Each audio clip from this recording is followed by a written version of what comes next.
السلام عليكم ورحمة الله وبركاته. أخوكم فيتو بيصبح وبيمسي وبيحيي كل إخواته يا مساء السعادة والروقان على كل متضايق وزهقان. يا رب تكونوا بخير وطيبين وبسعادة ومبسوطين وأشوفكم دايما فرحانين. قولوا يا رب آمين. صلوا على سيدنا محمد عليه أفضل الصلاة والسلام آخر المرسلين. طبعا النهاردة جاي أتكلم عن أسعار الدولار وإيه علاقته بالجنيه المصري أو الجنيه، يعني عشان أنا اسكندراني.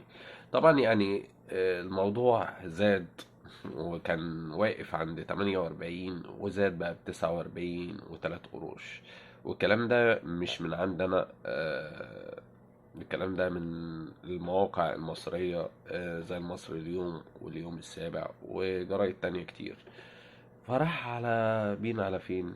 هم، عرفونا بس عشان نبقى جاهزين لل للمشتريات اللي احنا هنشتريها.